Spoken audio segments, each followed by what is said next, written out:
it adds up. So you tell the owner for the first 3 days, it's going to be about $400, and they only pay $25 for it. They're going to turn to you and say, what can you do for $75?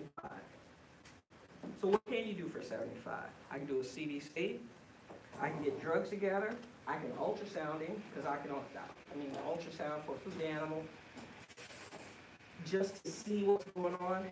If it's the lungs or if it's abdomen, $35. Okay, I've spent more than half of what it's got. Now the rest of them put in drugs and fluids. You see where I'm going with this? So the biggest key, the big thing on find out as quick as you can whether or not it's zoonotic or has a public health implication. Case in point, Lay brings a goat in, pet goat. It's only about a year old, well, year and a half old.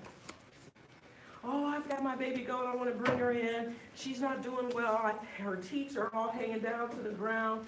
And no. Okay, I'm thinking, where do you keep her? I keep her in the house. Okay, first thing comes to mind is what? What kind of goat we dealing with? What size? Pygmy. We're dealing with pygmy goat. Okay, pygmy goat. All right, they're going to drag the ground anyway. Has she been bred? That's my next question, because I need to find out how heavy pregnant is she. Because if a pygmy goat is heavy pregnant to the point where everything's hanging on the ground, we may have to do an emergency C-section or so. Or I may have to start talking to the owner about doing one. So she brings it in, makes an appointment, brings it in. She walks to the door, and we're out there looking, and we see this one little old lady, and we see this one guy walk in with this, regular sized goat, and I was like, okay, I'll walk in. And then we see the little old lady walk in, and she introduces herself, blah, blah, blah, blah. And she's driven up in her car, and it's not unusual for them to have a pygmy goat in the back seat.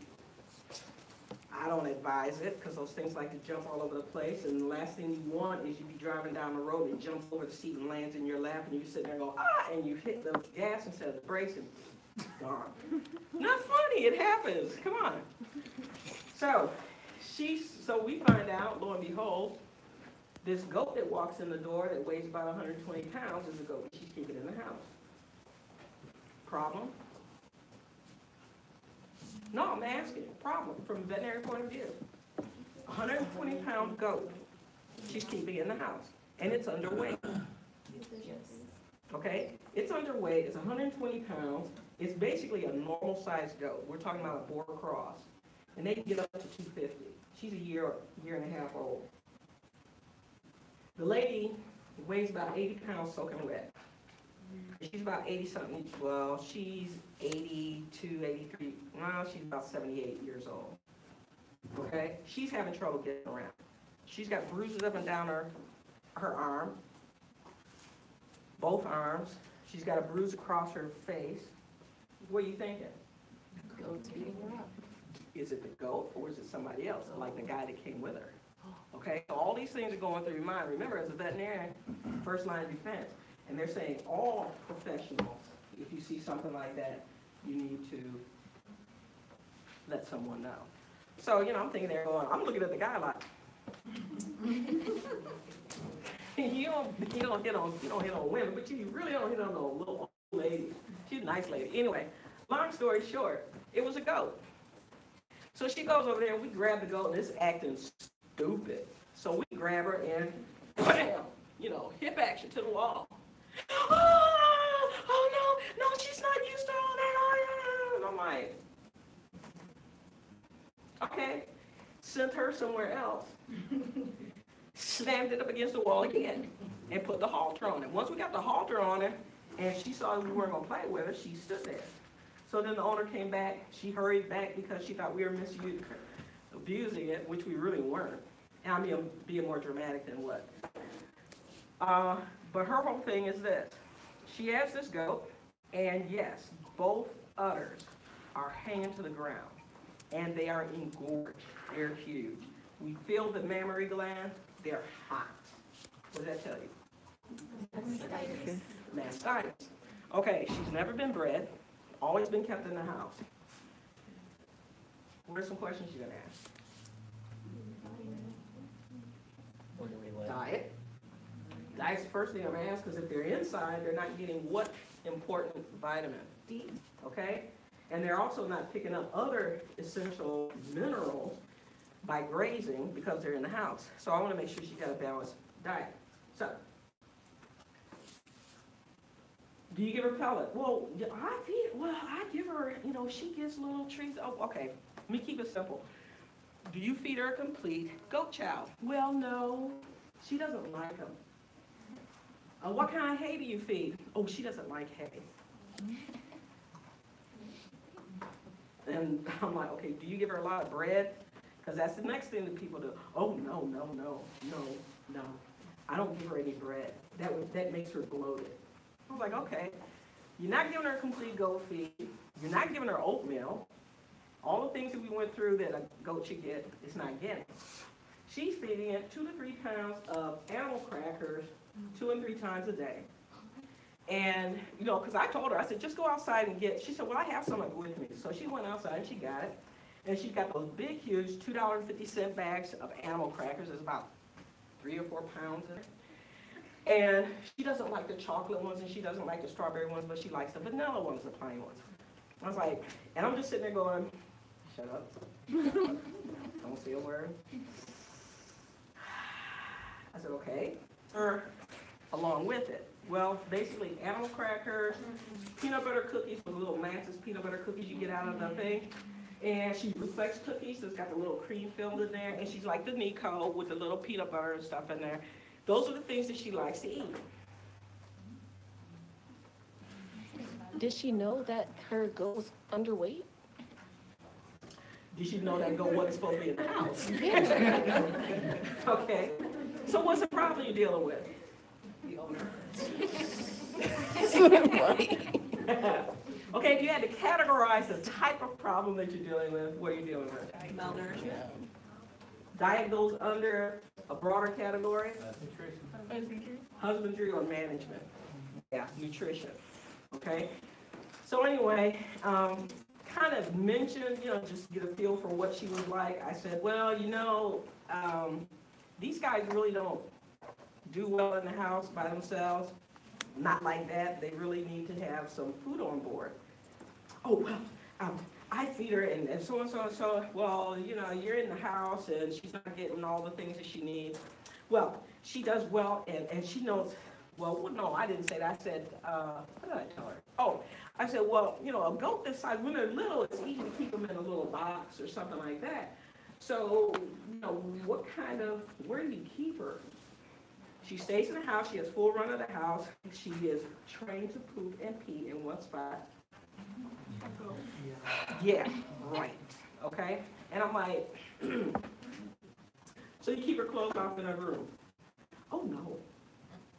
And if I don't give her her food, she lets me know it. And sometimes she knocks me to the ground and I have to just stand and do this. And once I do this, then she leaves me alone and walks away. Okay? I'm dealing with it's a serious problem. Long story short, she said she wouldn't eat grass, but the other 2 did. She had 3 in there. But the other 2 are outside, and I said, well, what do they eat? Oh, they eat grass and goat chow and browse, and they don't like to come into the house. Okay. So we're looking at her, we pull the milk, we clean her up, pull the milk, send it out, pull some blood. She's willing to, even though she's on a fixed income, she's willing to spend $600 to $700. I know she can't spend that. So what I did was, what are the things that I need? Out of the diagnostics that you're familiar with, what are the things that I need? Milk, so I need what? Culture and cytology. So that's going to cost me $60. What else do I need to go along with that culture and psychology? Do I really need a chemistry? Do I really need a chemistry? Chemistry is around $40. Do I really need a chemistry? Everything is on this animal. Her hair coat is fine. She's being dewormed. She's a little underweight, but if all I had was animal crackers, I'd be underweight too. Maybe a little on the bloated side. Do I really need? What kind of laboratory work do I need? Urinalysis. CBC. I need to see if that infection that's in her udder has become systemic. Okay? So I submit the culture sensitivity. It comes back. Staph aureus. Did you find her? What? Is that her? She didn't go. Oh, I was in the personal. That's okay. I'll call her again in a few minutes. But anyways, I had to whittle it down because even though she said she could spend $600, I'm tallying up trying to figure out what are the things that I can do to figure out what's going on with this guy without taking all of her money. Ultrasound, we basically gave it $14. Okay, and her udder was indurated, meaning it was firm and kind of medium consistency. So we saw that out. Now I could spend the rest of my money on dropping a catheter, giving her fluids, and putting her on meds, antibiotics. Okay, so we did that. Plus I had to, that systemically, but I'll have medication intramammary, so through the teeth opening. So we milked her out really, really well, infused the medication, massaged it up in there, and told the lady we're going to keep her overnight. So we kept her overnight. Got it turned around. She said, well, she was concerned that she was going to go out and come back, and she was going to bring us, how much do you think she'll need? About 20 pounds of food? Animal crackers. And I said, no, just give me what you. She may not even eat all this. Well, she'll starve, and she went on and on, and I let her. And I said, well, I'll tell you what, figure out something. I said, go get some. Well, the student already beat me to it. Ran out there, got some fresh grass, put it in front of her. I said, sometimes these guys like to eat fresh grass, is what I'm told the student. I said, go get some grass. They got the grass, and she tore it up. She was like pushing into us, grabbing it out of our hands, stomping her feet when there was no more. And she, oh, she's never eaten. Do you think she's gonna eat too much? I said, well, no. I said, she'll stop when she's full. I kind of lied, yeah. But anyway, what I did basically, I got her calmed down. She saw that she would eat, and then I explained to her why it should not be in the house. So I gave her some management. For any animal crackers, no cookies. She had carrots, grass, hay, and pellets, and she ate all of it. The problem came in for the long-term treatment. Long-term prognosis was guarded. Why? Owner compliance. So what we did was we made everything out. We told her exactly what to do, and the way the way that we got her to at least start feeding her the pellets and stuff was we told her in order for this to heal up, she has to have a balanced meal, which is true. But when all is said and done, it took us about 6 months to get her to understand that the animal could not stay in the house. And that, I think she ended up breaking her arm before she decided to let it out of there. Thing is, and that was kind of a special case, kind of, sort of. There's also a story about a lady with a potbelly pig that turned out not to be a potbelly pig, turned out to be a 3-pound child. But the thing is you don't always have all of the money. So your diagnostic skills are going to pay off for you. If you know what your diagnostics, the common diagnostics, and that's all you're looking for. And that'll be your next assignment, and I'm going to put a 10-point value on it. Common diagnostics that you can use, and I think I started it already in one of those. Okay, so finish those out, and what you're going to do is you're going to list those diagnostics. You're going to put down the systems that they utilized in, and then you're going to say what kind of information it's going to give you. And I'm going to keep it general. So the type of systems that it can deal with are muscular, not skeletal, muscular, cardiovascular, skin or subcutaneous, GI, and respiratory, if you can get in between the lungs. I mean between the ribs, sorry. Not in between the lungs, that wouldn't work. And ocular. Okay? All that, those are the systems that you can touch on, or the tissues or places that you can put it. And also you can go mammary, check the mammary gland. and you can go rectally. The type of information it's going to tell you is grouped under structural, and what was the other one? And function, especially when you're talking about heart, because you can actually see the heart beat. And if you put Doppler on there, you can see the blood flow. But it'll give you lifetime structural, okay? In other words, if you look at a tendon, you'll see, and it has edema in there, you'll see the strands or the fibers separated by fluid, okay? All of them lined up in a row like a box of straws. So you'll see separation of the strands. So, what would an ECG tell you?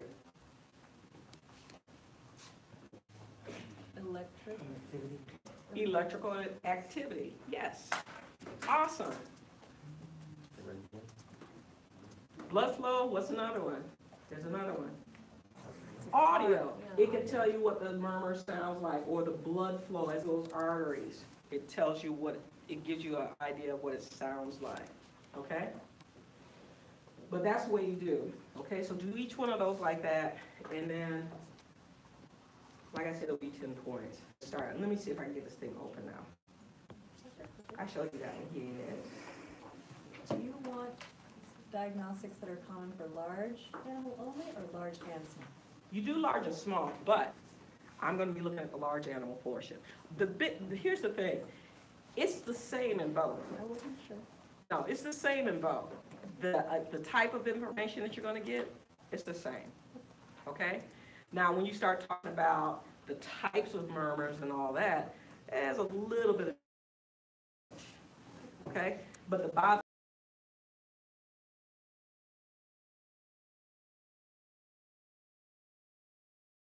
ooh, got quiet. I'm going to tell Dr. Graham. Red blood cell. I'm telling Dr. Graham. Red blood cell, white blood cell reticulum. Marrow Okay. function. Morphology. Yeah, it gives you morphology, tells you what the numbers, so it's quantitative as well as qualitative. It'll tell you if you have anemia. You can figure out, you can interpret the type of anemia that you have. You can tell if the animal is dehydrated. You can even tell by the morphology is whether or not they've recently got over an infection or they're undergoing an infection. Oh, did you come up? Ooh, yeah, good one. Just start with it. But what else will CBC tell you? Where'd the thing go? Oh, duh. Glad it's not a rattlesnake. I'd be dead. Well, maybe not dead. Probably kill a snake. Oh, you ain't gonna come. Oh, it's coming. Is it? That one is. This one's not. Okay, small animal people. Yeah, we'll go over this real quick. Things like what kind of scoring system it is. I could care less. It is the Heineke system. There's a whole history about how they came about it, the whole stop. Or you're called to testify, then you need to know the Heineke system. That is the one that they accept. So you need to know that. Anybody can do it. Anybody. Once you're trained and you practice, anybody can do it. My mom will do it. He's 11. Ooh, they're fat. Oh, I'm like, stop. Anyway, but he'll sit there and he can figure out that they're at least around 5 or so. He's not real good about it, but if he can do it, anybody can do it. But then he likes Minecraft, so.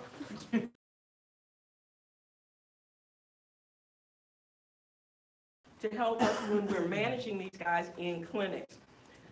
When they walk through the door, we can get a feel for what state of health they're in. They got a body condition score. If they're walking in and you can see every bony prominence in their body and their hair coat is dull and dry, we got a problem. Okay? The owner doesn't have to tell you that.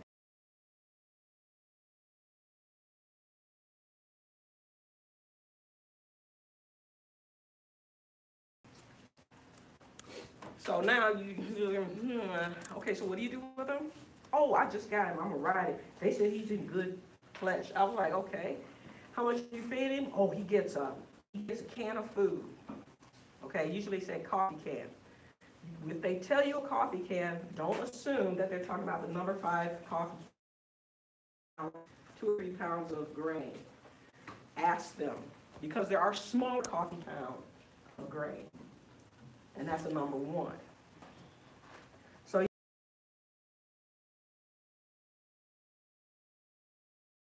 you have to ask them what size, or better yet, tell them to bring it in. And then what you do is have them scoop it out. You take your scoop, empty it, put it up there, and have them dump it in there. And you show them, this is what you feed them. And you take a scoop, and you scoop up 2 or 3 quarts, and you show them, this is what they're supposed to eat. Because they're visual, the people can see how much they're supposed to eat. Then they'll go, oh, well, maybe that's why he's eating the bark off the tree. We use the body condition score to give us an idea or a feel for what level of health they're at, whether or not they're on an effective vet.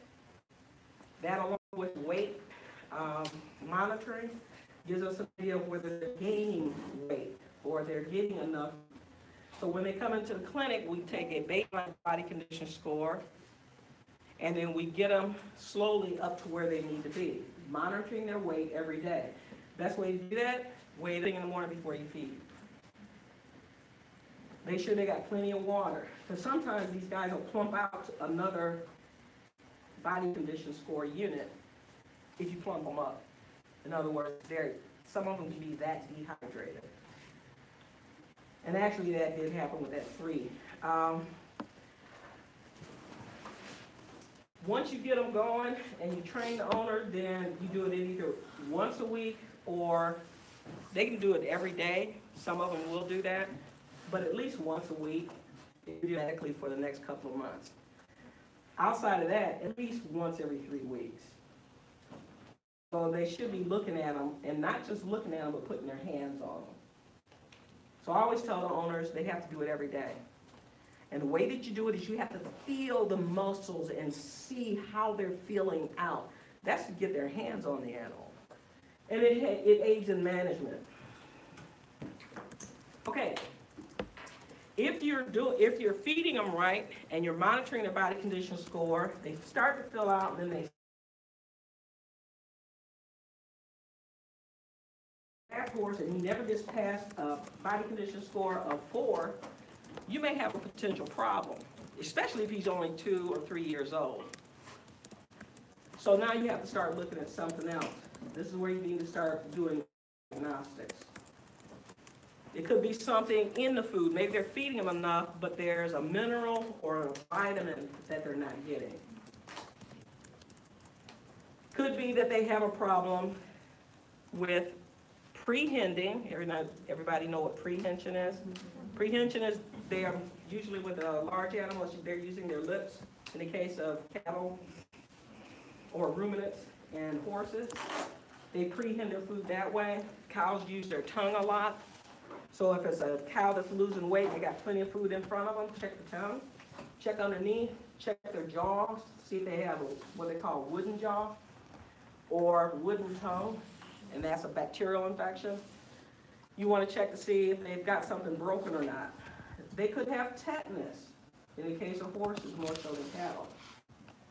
Okay, so if they're, and the way that you find that out, if they have a lot of weight loss and the owner's showing you all this food, 2 things. Either the owner just bought it on the way in, and the horse has never seen the food before in life, or that horse can't prehend it. Or maybe they can't masticate it, they can't chew it. They may have some broken teeth.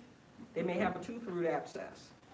So what we do to check that out or rule it out, we get the food, we stick it in front of them, see what they do with it. Maybe they can prehend it, maybe they can chew it, but they can't swallow it. They could have a mass in the back of their mouth. Case in point, had a 5-year-old, quarter horse stallion. He'd eat food and he'd try to swallow it and it would just come right back out. Owner thought he had bad teeth. So they did a full mouth examination. The vet that they had come out, or actually the person they had come out, found out later it wasn't a vet. They filed down his teeth or rasped his teeth so well, they were smooth as the surface of your desk. That's not normal. They need to have those ridges on the surface of the teeth so that they can grind that food. So that was one problem. So we looked at the teeth and was like, they ain't got nothing up in there. Nice and smooth. But what they failed to do, and what we did, was we sedated him. We got his mouth all the way open, and we looked at it. Owner standing right there, what? There's this big, huge mass hanging down in the back of their, so that every time he tried to swallow, it went back and closed our esophagus. I'm like, who was that person you had come out there? Was that a veterinarian? I might know them. Not, oh my God, who did you have come out there? They should be shot. Don't do that. Never be accusatory, remember that. And come to find out, it was a friend who did a lot of dentistry. So what they did was they missed a real important thing. If you've got animals got weight loss, you need to check everything face, and you need to see them swallow. So that means you got to do a good oral examination after you check to make sure they don't have a broken jaw. And then the other one is internal parasites.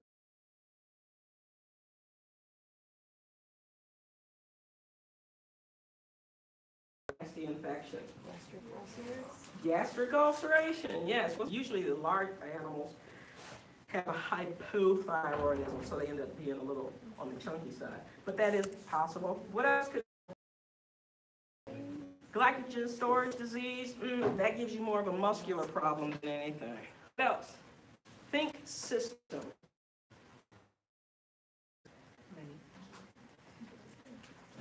There are three main ones. Could be an impaction, and if they're losing weight behind action, that's way poor management. Cardiovascular. Why? Cardiovascular can't do what? It can't get that blood to go from the GI tract, pick up all the nutrients and stuff, and go to where it needs to be.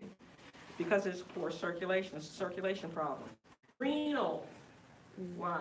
Nutrients. Liver. You're not making your glucose. You're not making glucose. So renal,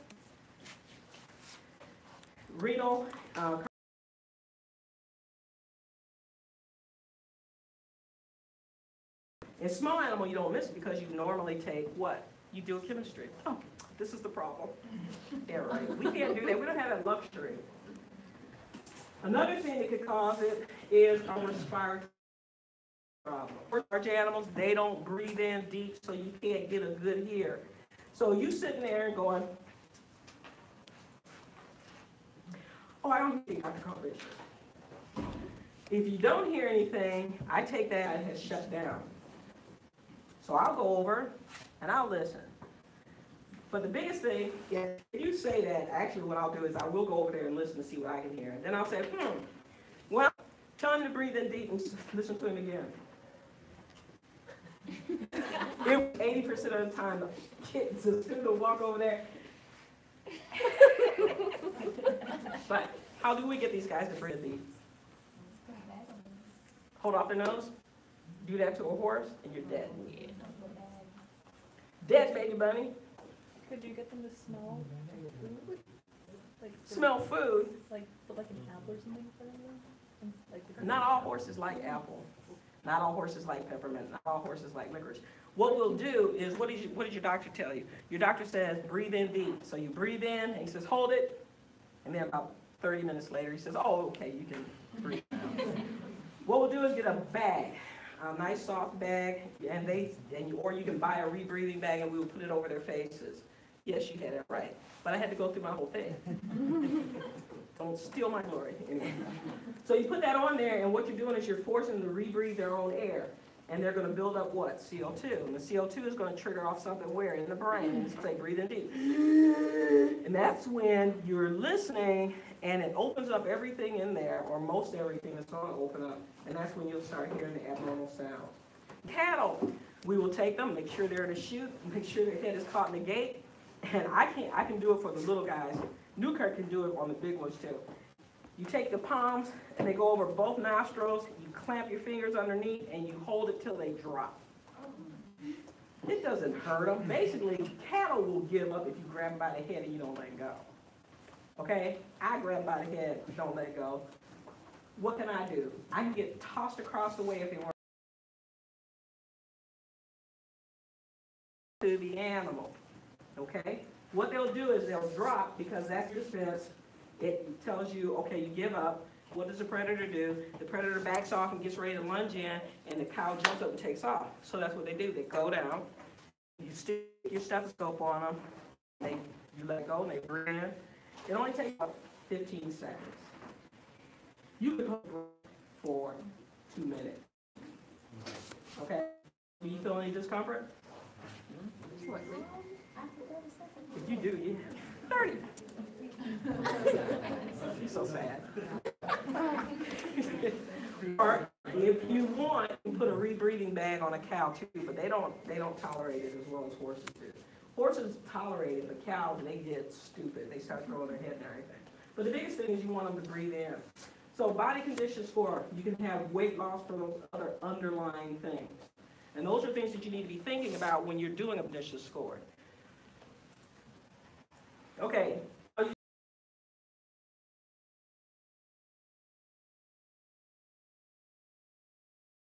Not just from the top, not just from the bottom. You need to walk around in 360. And you need to get a feel for them. When you go behind them, if they're in the stocks, daylight, if those legs, thighs aren't like tight together, you've got some weight loss going on. Okay, and some horses, especially when they get down to 1, you can see daylight all the way down to the front. That's not good. So you want to look at them from the back, from all sides. Then you want to put your hands on them, and you're palpating. How easily can you feel the bone? So it's a hands-on type of operation. This goes for all species, but especially in large animals when you talk about the cute little sheep, the cute goats, because they got all the, oh, they look so cute. Oh, they look fine. No, they don't. Especially with sheep, even if they're just short. Well, if they're just short, it's a little bit easier. But a lot of these guys, they have that thick wool or that thick hair coat or fiber. And you sit there and look at them, and the owner tells you, oh, yeah, we feed them this and we feed them, oh, they look good, Doc. They look real good. And you say, oh, okay. I made that mistake one time, never again. Almost lost one. So I go over, and I put my hands, and there's one guy that's notorious for it. Comes in he used to come in all the time. He doesn't come when I'm on. He brought it in and said, oh, they're in good shape, they're in good shape. They just, see how fat they are? And I was like, oh. I stuck my hands through the fur or through the wool and palpated every rib. I mean, you move it, all you got to do is pull it up, and you can feel, you can sit there and play the xylophone, really, on his body. I can feel every bony prominence. I can feel the vertebral bodies themselves. Okay?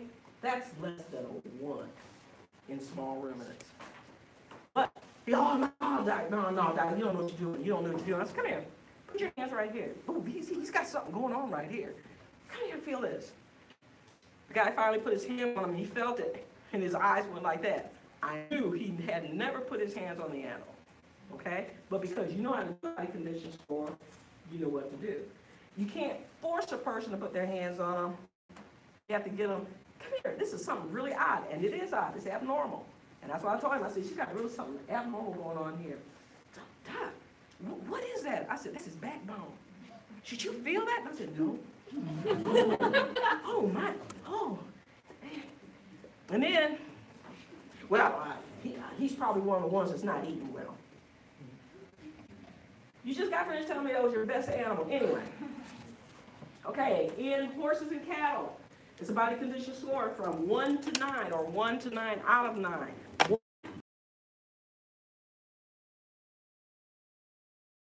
9, obese.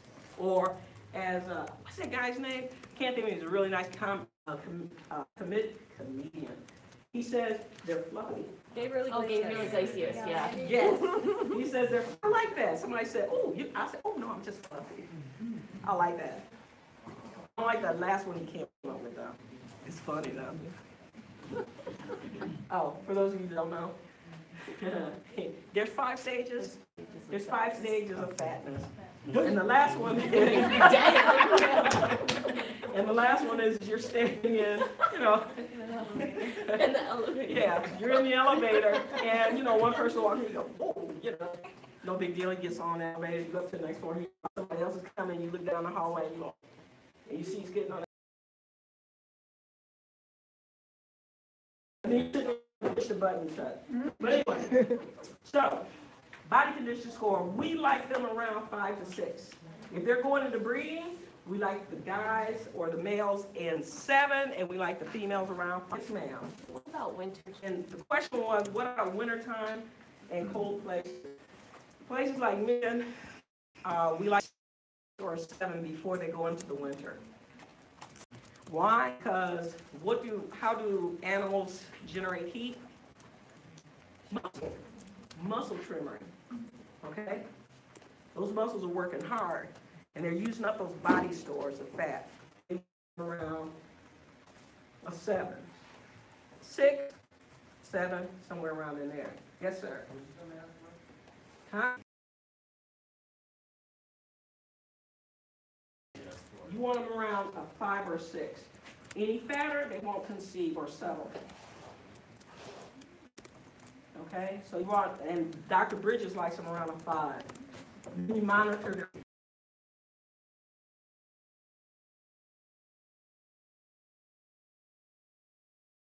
because it's a natural weight drop. The whole deal behind getting these guys to a certain level, like around a 5 or so, when they go into breeding, for the males it's extremely important because what's their job? From the time that mare walks in there, and it's a booker mare, so we're talking about 30, 40.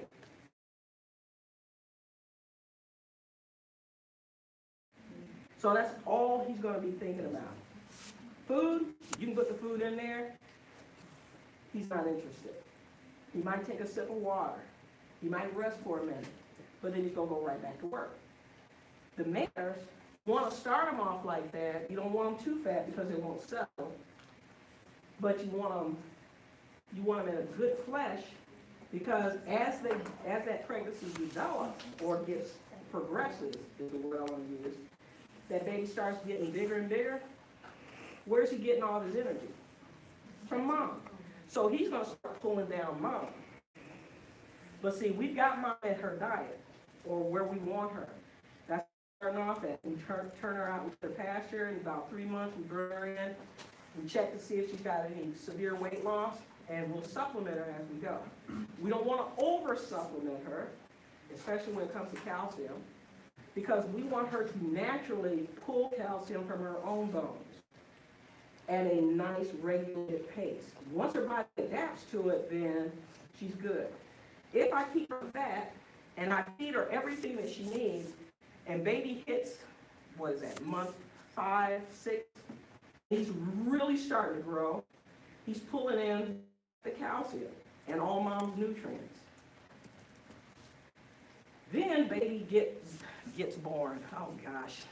Baby is full out. Now where's all that calcium going? Out into the milk. Where is she getting all that milk? And she's putting down a lot of milk. Because that baby's going to feed 8, 10, 12 times a day. She's going to use up all the stuff that she takes in dietarily. But she's really going to start pulling on for about 5, 10 days. So what does this do to her?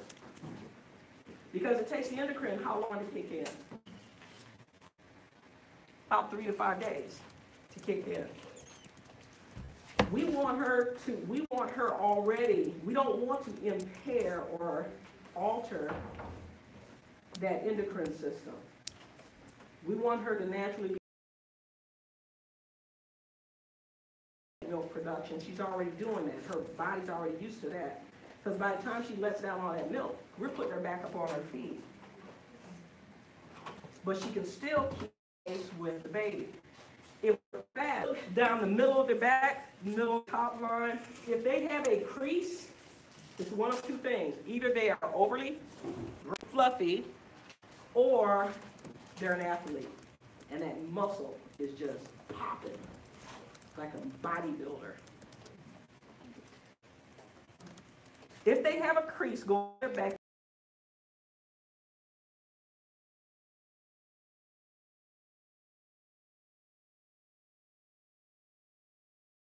they're really fat. Because once they get to a point, they'll level out around 6. But then the fat starts to build up because it can't go anywhere else. So now you have this crevasse down their back. Or they're athletes. Okay? You've seen those bodybuilders, they pop. Even the women, they like do that, they flex, and everything like pops out there, and you can see the little indentations in between all the muscle bellies. Same thing with these guys. Okay, how often do I see that? Once in a great while. Down here, usually the water runs right off the back. The other thing is, as these guys get up to around 5 or 6, that muscle too is being, being filled out or is being developed, and so it will come level, almost level to the dorsal spinous process. So when you run your hand across, it's nice and smooth. You don't feel anything. When they start losing weight, so it looks like this.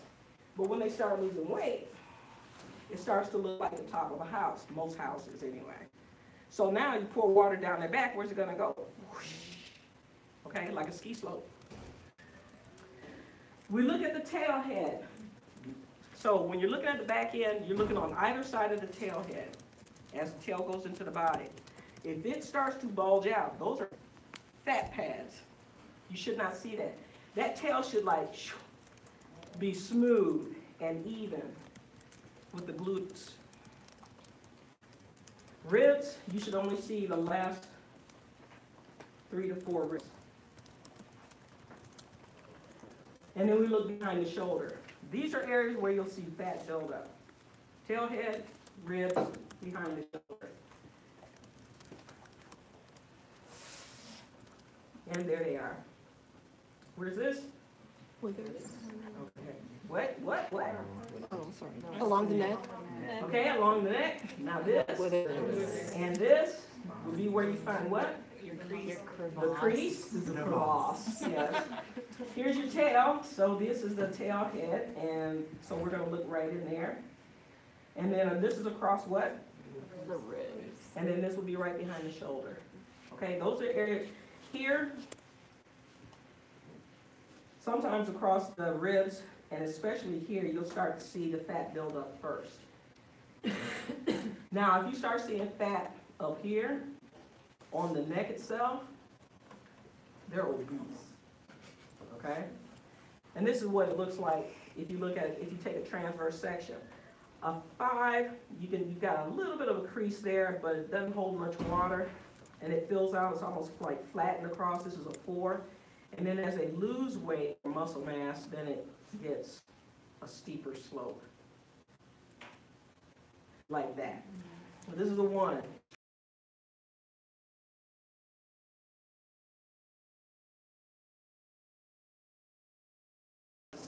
2000, I think it's 2007, 2006. Now, 2006. It was the year when the stock markets kind of fell a little bit, but it fell enough that people started everything, especially horses. The problem is, about that same time, they shut down all the slaughter pens and closed the borders for any horses to cross over. Owners couldn't afford to feed these guys because that was the time when we were going through a 3-year drought. And we weren't getting much rain throughout the year. So what was the next best thing that they did?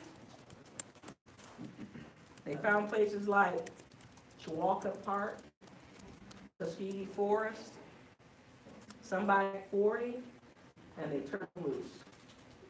Literally. They would go into these park areas or wooded areas with a horse and horse trailer, go horseback riding, and they would come out with an empty trailer. It got so bad they started posting foresters at the gates to see how many horses they had in there. And they had to have that same number of horses when they came out. Otherwise, they got ticketed, like, I think it started $500 per head.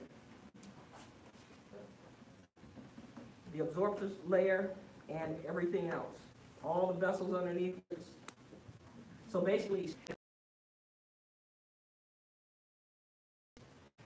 after you went down.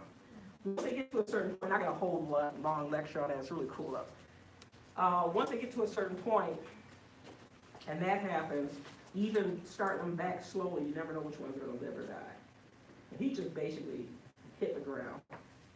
He sat there and ate and ate and ate until he couldn't eat anymore, and still kept trying to eat. He actually died with food in his mouth. Well, I put him down though. Okay, so that's not, this is not humane.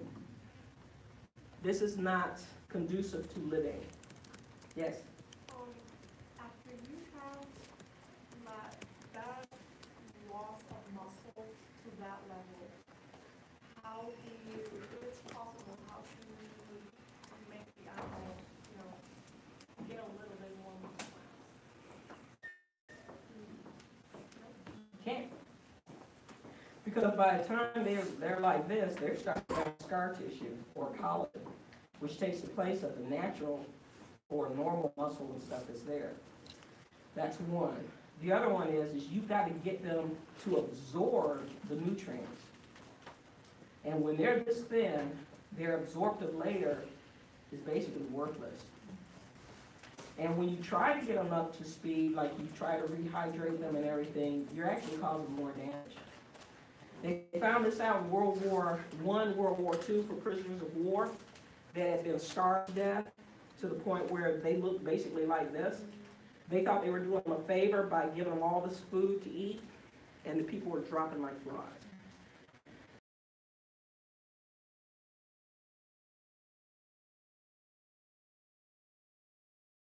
Had a lot of other problems. Because the other thing is, what muscle is being utilized for eating? Okay, all of your striated muscle that you can see here. What other? The heart. That doesn't grow back. With heart problems and vascular problems and lymphatic problems. Okay. So let's go to some. Okay, 2 is a little bit better. These guys, they can get around, they still absorb nutrients if they're good to them. And you can get these guys, they have a better chance of surviving when you start feeding them. But again, because they've got a lot of weight loss, you want to start feeding them small amounts multiple times a day. Okay? So they are still emaciated. They have a little bit of fat. You can still palpate on number 1. On a 1, you can feel every vertebral body. You can actually feel the disc in between. You can feel the ligaments that are spinous or the spine together or in line. You can feel all of that. In a number 2, it's a little bit more difficult to feel without palpating deep. So they have a little bit more fat, a little bit more muscle. Not much, but just a little bit more.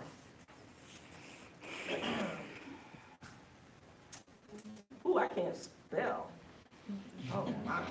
So this would be like a number 2. So they have a little bit more weight.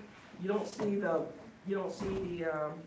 bones as, you don't see them as bad. It's not like hanging a silk cloth over a rack of bones.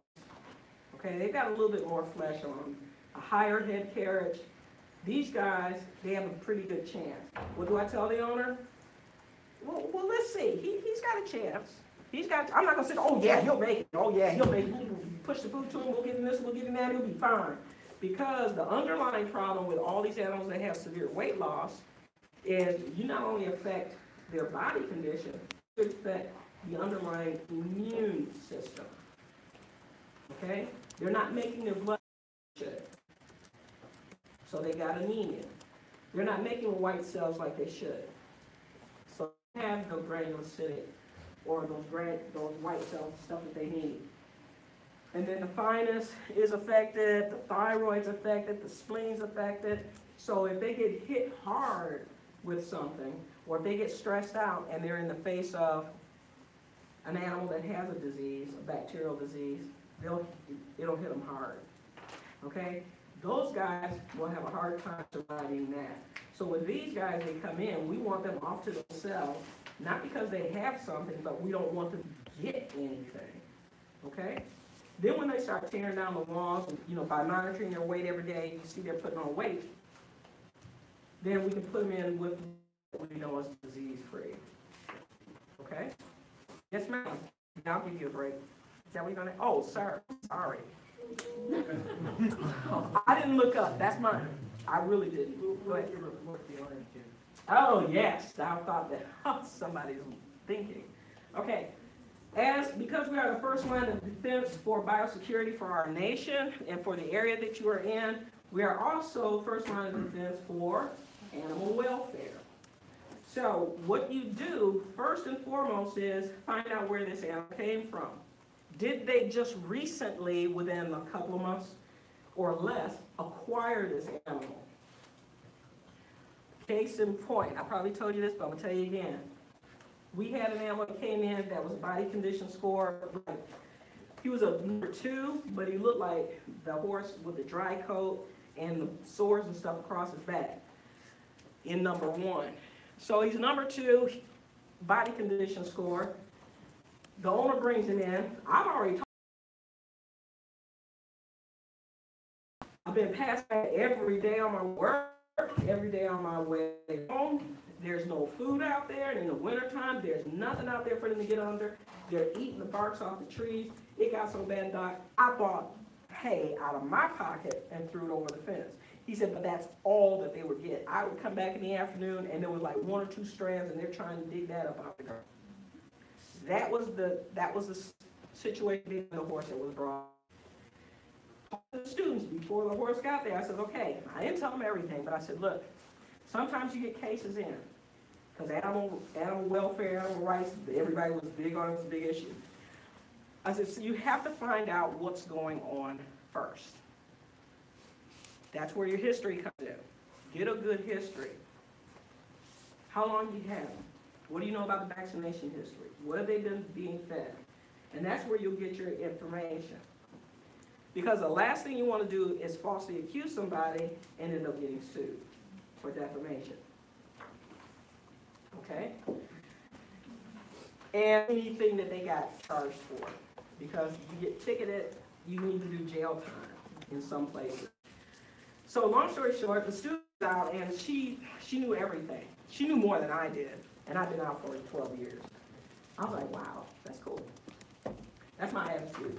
If you come out and say, I've seen thousands of them, okay, you've seen thousands of them. That just means that the next horse that comes in that you saw thousands of, work it up. I'll sip my tea. Wow. So she could, oh, why not? No, it's a chance for you to shine. I'm not putting it out there to trip you up. I'm putting it out there for you to shine. If you've done thousands of them, I want you to show your stuff. And then I might tweak a little bit as you go. So far, I've only had one person that rose to the occasion and did well. But anyway, that's an aside. That's another story. This is really good. But anyway, so she comes out, and she's like, I didn't know anything. Me, who spent a year in internship with 40-plus cases on per week, no less than 20 cases in the clinic a day at a time, and doing all the emergencies. I knew nothing. The horror. So she comes in and she says that, and she said it loud enough so that I could hear it. It's one of those, she doesn't know anything she said. She doesn't own a horse. So I don't own a horse. Some of the best horse people are people that own horses. Because I know what to look for. I'm not attached. I don't have a John size. But anyway, long story short, she comes out there saying all this stuff, and I just kind of went, I didn't hear a word. Yeah. I told you before. I said, the truth will out. So she comes out and she looks at the horse. She takes one look at it. Oh my God, oh my God. And I said, look, they says, we need to call so-and-so. We need to call the sheriff department, blah, blah, blah, blah. And I said, no. Well, I see her walk out of the clinic. And I'm like, about 15 minutes later, well, the time that she walked out of the clinic, the sheriff walked in. And he had heard about the case, but he also knew all the things behind it. And I said, look, I said, you're going to get a call about an abuse case. And he says, wait a minute. And he got it, and he was getting it right there and then. And I said, do me a favor. I said, I'm trying to teach these people, I'm trying to teach everybody, you don't make assumptions before you get the facts. I already told them you can get fined, you can go to jail, you yourself can do jail time. Okay? For what they call it, impeding the law, or, you know, something like that. I forget what the exact terminology is. So anyway, he said, all right, cool, cool. So he walked back out. So she came. They have technology back there to take all these fake pictures and stuff. Because I had that old, I'd have blacked out her eyes.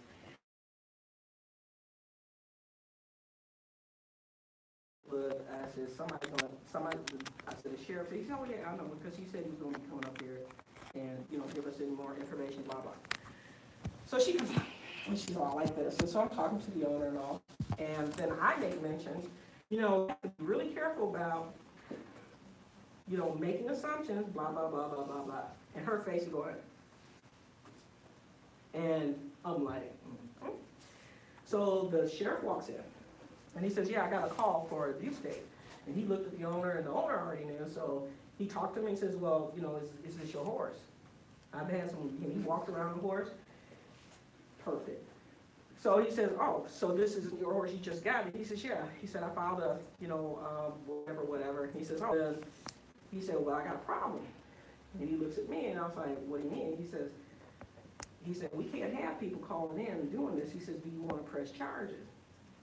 And the owner had his back to her. He said, well, you know, he said, now you have every right to do so. And he said, well, what would happen to the person? He went through the whole thing. And I'm watching her. But then we stopped. I said, you got the message? I said, they got the message. And so, but it can happen, and some states are more strict about it, or more, they're not as lax.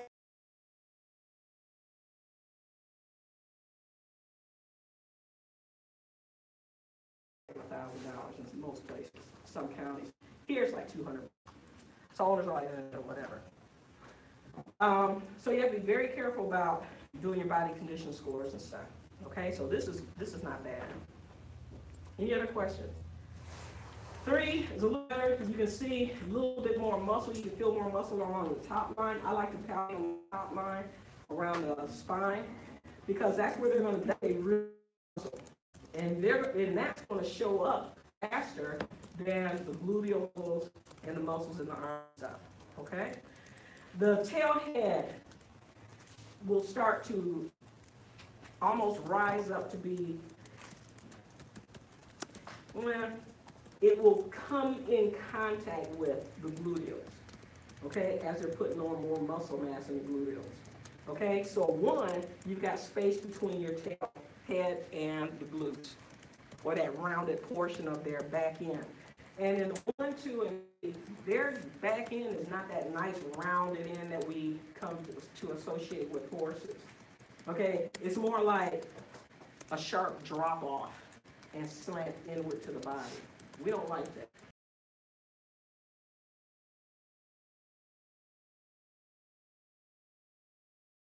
You lift up that tail head.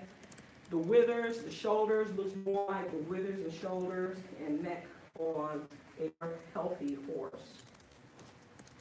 Y'all want this, y'all can have it. Yes. Yeah, it's no big deal. I go over this with ag school. This is a 3. Isn't he gorgeous? He looks, well, actually, that's not good. But down here, that's good. If I see a horse walk in from down here, I'm like, they're doing something with it. But down here, they like to do a lot of backyard racing and stuff.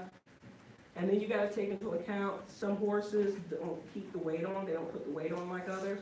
It's like When I sit down, when we were growing up, I would look over across the table at my brother, and he would have like 2 steaks, literally 2 steaks, on his plate, and he would wolf one down right after the other. He never put on an ounce of fat. Me, I had this little hamburger in front of me, no bread, piece of lettuce. and the patty weighed about maybe, what, 4 ounces? I didn't eat no sugar, no, none of the starches and stuff, and it was like, had to work myself to death to keep it off, okay? You have horses that are the same way. They can eat anything you put in front of them, and they love this. You have to be able to distinguish that from your other ones. And the way that you do that is you do a good physical examination, do a fecal, and you talk about the history of diets and all this stuff. And you might do some blood work on the initial cases. But for these guys down here, they do a lot of backyard running, so they want them light. So we have to we're trying to train them or teach them, inform them, I'm not training them, inform them that you might need him a little bit closer to a 4 or 5, okay? And because muscle weighs. But see, all that muscle weighing down, but that muscle, he'll have that extra push, and he'll stretch out further, and and less steps, further distance. But then they listen to their buddies. Oh man, you gonna let that girl tell you what to do? Okay, so body condition 4 is they're moderately thin, but they've got some flesh on them. Okay, you can feel a little bit of fat, just barely. Palpate a little bit deeper to get to the ribs and such. Okay, and all those muscles and the nuchal ligament that stood out when they were at 1, you don't see it. It's a nice smoother blending in of the tissues. Okay, here we go. And there you go, 4. Now that's a nice looking horse. He got off from under saddle, or he was saddle. You saw a horse present and they're standing there, or you walk by and they got their tail stuck straight out. What do you think? Okay, you stand there for 5 minutes and nothing comes out and his tail's still stuck out there. They might be starch. Colic, think colic, or they want to poop, but it hurts too much. Okay, bring them out and take a look at them. But anyway, in his case, it's the body. Look at that. You can't see no ribs. When you put your hands on them and palpate and add a little pressure, you'll be able to feel the ribs. And look at that neck.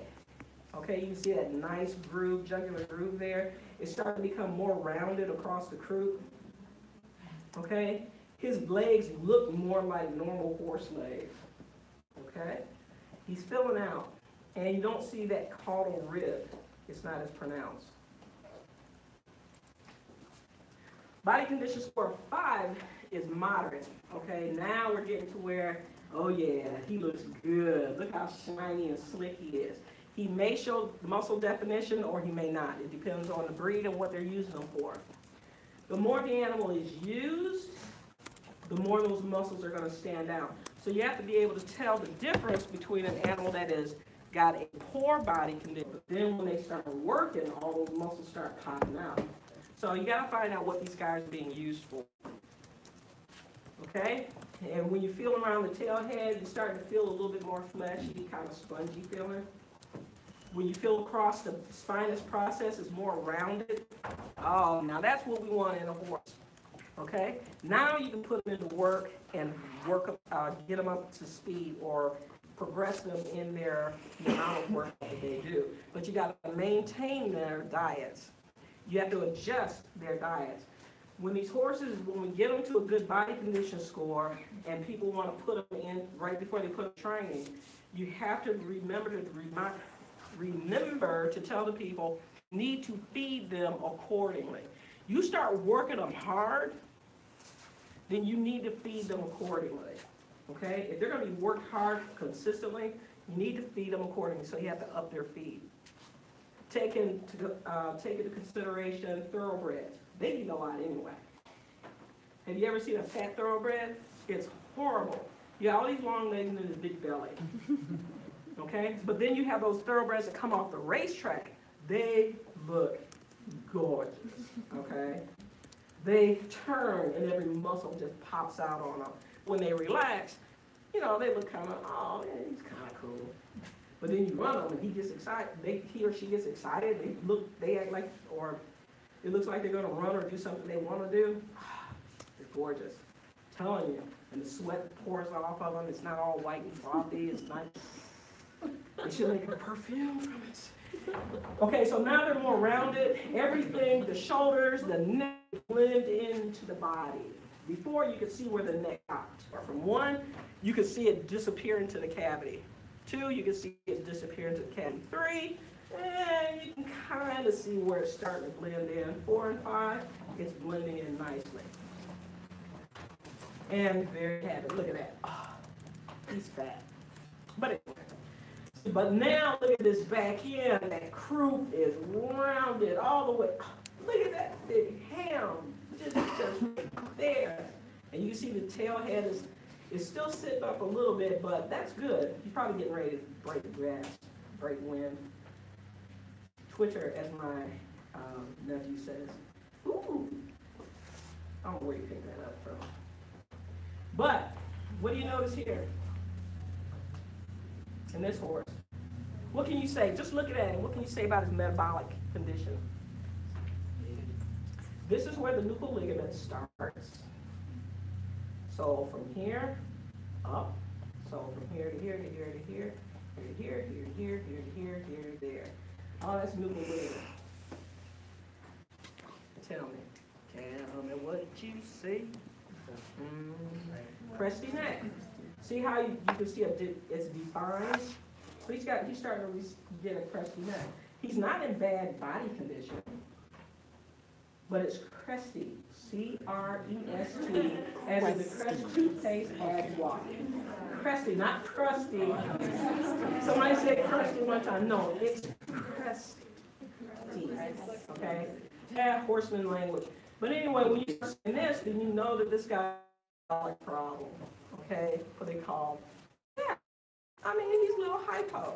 So you might want to suggest to the owner, it's not now, it's no, he's not from an hypothyroid.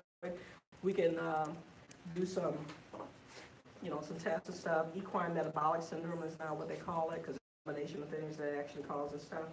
And you talk to him and inform him, real leisurely, like, oh my God, he's hypothyroid. Oh, don't do this, like that, whenever you feel like it. Okay, number 6, we're starting to get fat. Yes, sir. Almost done. There's only 7, there's only 3 more, and then I'll stop, then we're going to go show you. It will be like a quiz. Or it's down, it's fine. So I'll see y'all at, no, 15. Okay, consensus, who needs a break? Who can take a break? You're gonna get these. I'm gonna hand it. Where's my person? You. I'm gonna hand it to her. Not hand it to her.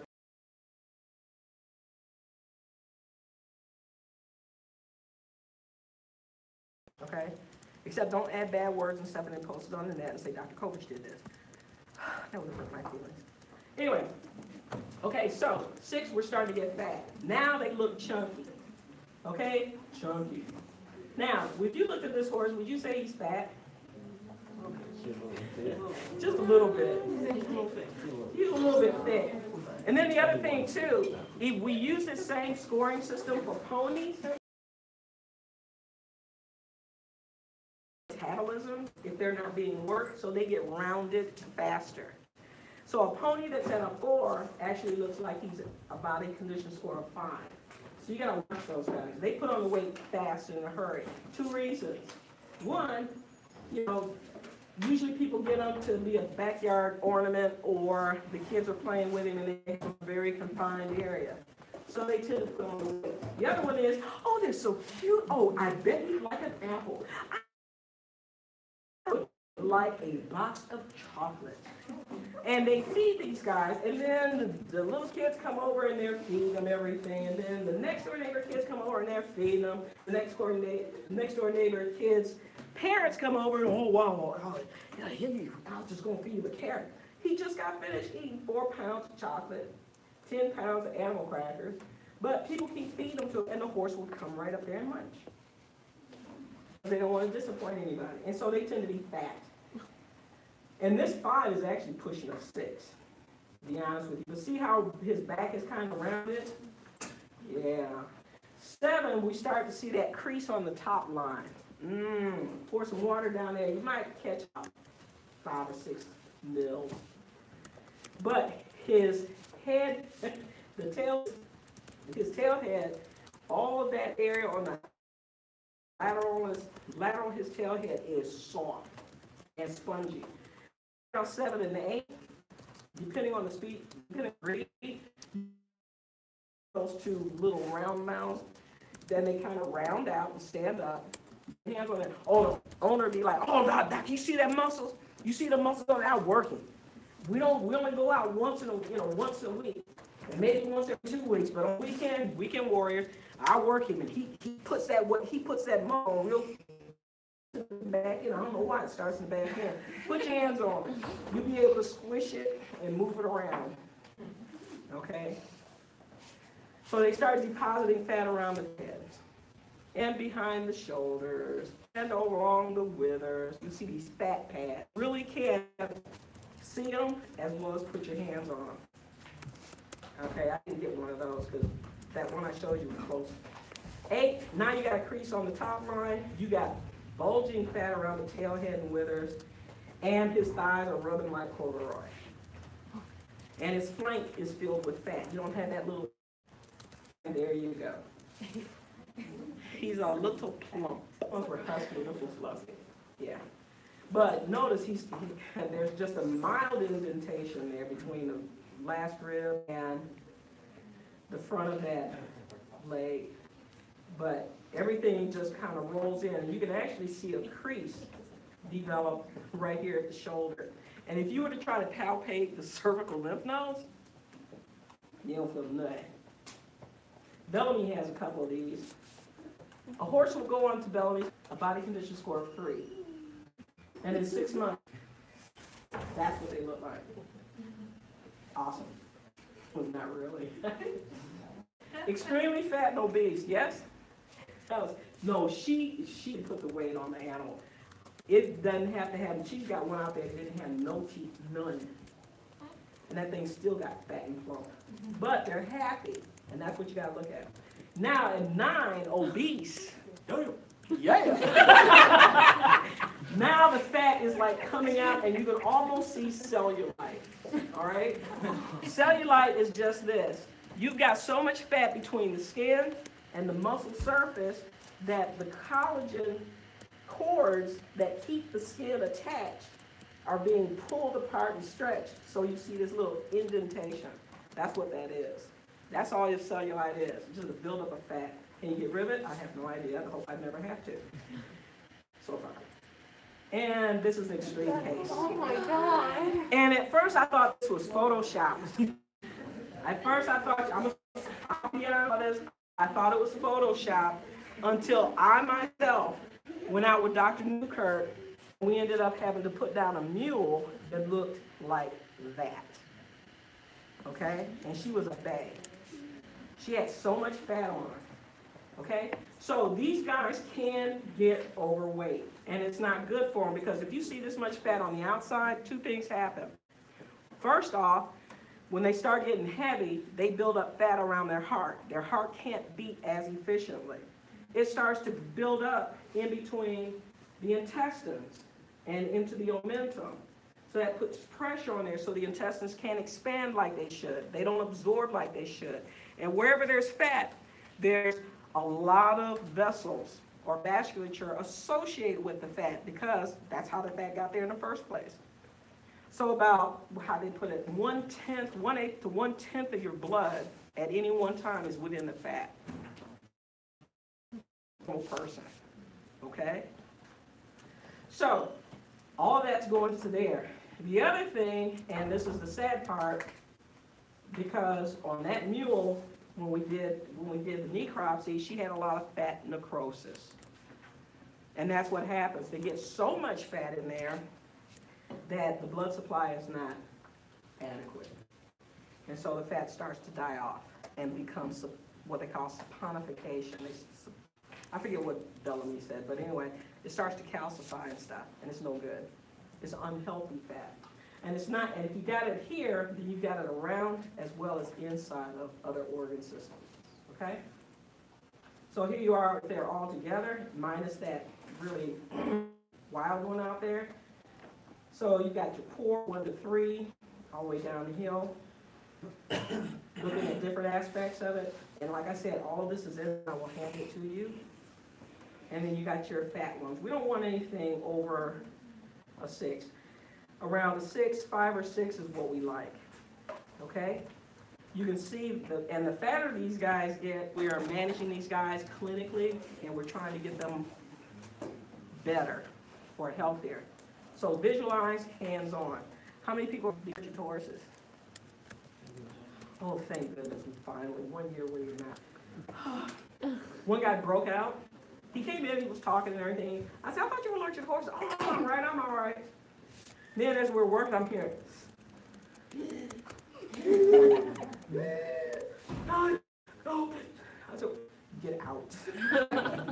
And then there was one girl that came in, and I can say this because this is like 8 years ago.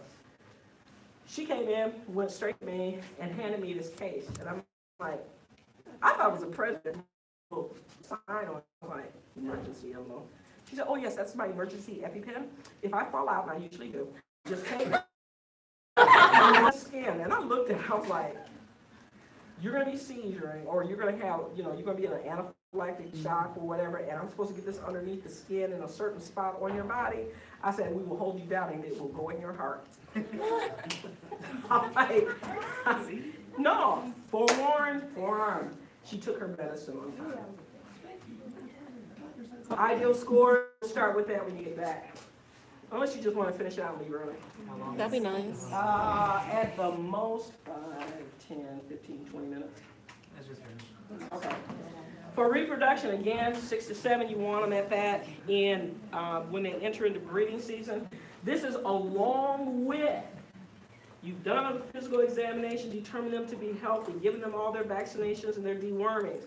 And you got their vaccination and deworming schedule on board. They're ready. Now you can bring them in. These are the mares, 6 to 7. And some people like them around 5, but you don't want to go below 5. But a lot of folks around here will. Your yard folks will do that. Stallions, you want them around a 5 or 6. Dr. Bridges says 7 ain't bad. The mares can handle it. Because usually they'll pair them up with mares that are of their same equal or a little bit larger in size. So they'll be able to handle the weight of the stallion. But you don't want the stallions to fall below 5, okay? Because when these guys start working, like I said, they lose weight fast. Their body condition score drops fast and in a hurry, okay? Winter pasture, everybody across the board, 6 to 7. And the harder the winter, you want to make sure that you maintain them close to that 6. Don't let them drop below a 6. In places like what we just had, these last 3 nor'easters, you want to make sure that that's the case, or if you're up in places like Alaska, especially, and I want to buy and hirsutism. So he's got a lot of hirsutism. So, or it could be that he's in a cold area, okay, and he's developed a lot of, he's increased the hair coat. But what do you notice about him? What's his body condition score? 1. Look at that nice, that collar aspect of that jawbone. See how it just pops out there? Beautiful. Okay? But now you got a thin horse out there in a cold weather and wet weather. They're at risk of developing pneumonia, which is a big one. But the other one is if it gets cold enough, they're going to be spending most of their energy doing what? Shivering, trying to keep their body warm. And so they're going to be doing a lot of that. They're going to be spending less time doing what? Eating.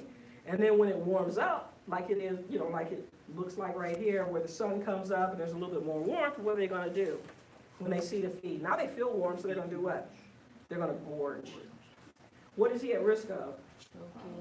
Choking, bloat, colic, on top of everything else. You see these body condition scores like this, you need to talk to your owner. The other thing, I told you it messes with the immune system. If it's damp or it stays wet, or if it gets real hot and they don't shed out like they do in some of these guys that have pituitary adenoma, they trap a lot of that moisture.